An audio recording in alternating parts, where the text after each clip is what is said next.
Hey guys, welcome to the channel. Analyzing another video here where we have a former military man in Argentina. This is in Moron, and he ends up, well, finding himself in this situation. Let's watch the video. It's gonna be short. You see a car, right, parks right next to it, gets out, three guys pointing at him, and he starts taking action, and they don't appreciate that much, and they go on their merry way. Well, one of them does not make it, so yeah, he's gone. But the rest apparently do, and there's a man, and he just keeps on doing his thing, right? So let's analyze this little by little. All right, we have a very short video, but there's, as always, lots of lessons to be learned here. It was quite short actually, but what is it that happens? First of all, let's start with, and again, if you want to learn more about this sort of stuff, survival preparedness, I always recommend my books. Surviving the Economic Collapse would be the economic aspect of preparedness and, well, how the world is changing in general. Street survival skills will include many of the practical skills, including a lot of this stuff. And what I explain in my books and what I try to, really get into people's heads, specifically with street survival skills, is don't even be there. If you're such a badass prep or survivalist, dude, you're not even there. You're not even there. Why? Because you know that you're a sitting duck. In Argentina, in the United States, you're not in that level yet. You're not there. You're not this tier of survivalist yet. But in Argentina, you are. In Argentina, you have to be. What I mean by this is you don't sit in your car. You don't do that. I've had family that did that and ended up being held at gunpoint, so I know perfectly what I'm talking about. No, you get out of the vehicle, you get into the building, you get back into your vehicle, you go wherever it is, but you don't just sit in your car. You don't sit in your car in a parking lot checking your phone. That's what people in developed countries, in first world nations, that's what people that like to talk about survival but don't actually have to survive can do. For us people that have lived through this shit, no, you don't get away with doing that because you will have a gun in your face, you will be robbed, you may end up getting hurt, so no.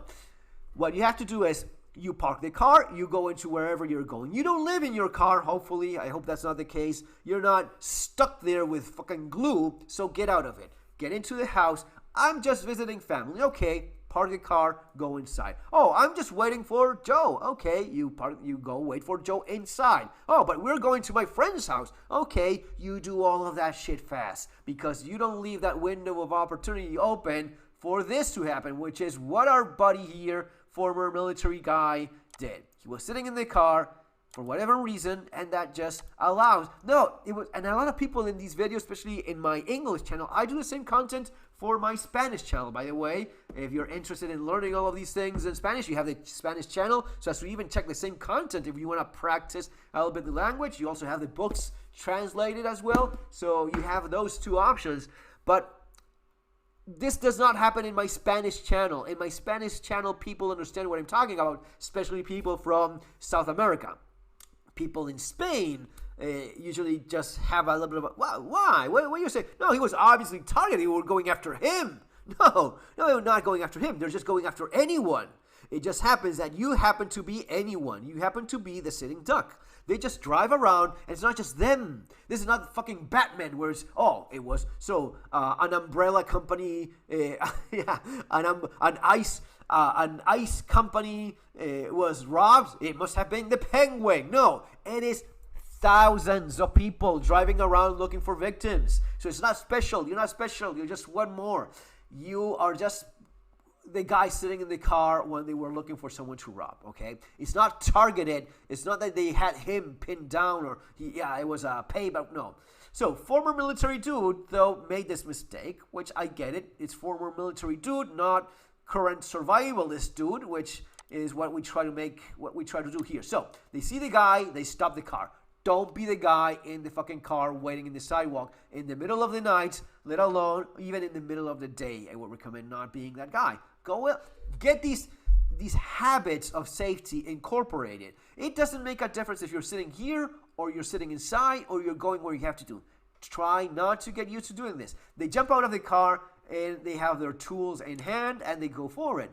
They aim, they point, but there is something there that they were not expecting, which is a guy that had already made the decision. This man, this former military man, he made up this already in his mind. Now, this is what happens if A, then B, right? If I have these 3, 5, 10, or whatever, I will react in this way.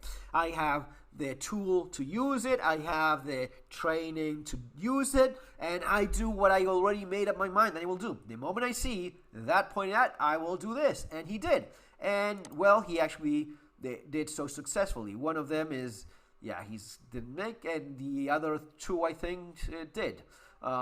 But there he is. He goes out of the car. He does look around, which is very smart. But the other thing he does, which is not very smart, and that's why I really don't think he has all that much training. I know the kind of training you can get in Argentina. I have taken it myself for a number of years. I share quite a bit of that with you folks in my books. And this is not what you're supposed to do. First of all, you see him with this slide. He just racks the slide again, and then he puts another downrange. That is not, you see, he manipulates, and again, that is not okay. That's not cool. That's the moment in which the threat ends is the moment in which you stop sending lead downrange. That is completely, whoever gets that, it is complicated, especially when, you have the video showing exactly what happened. You see it, and it's going to be whatever analysis you do of the scene, you will find that. You will see that, oh, so you got it over there? Right, that is, okay.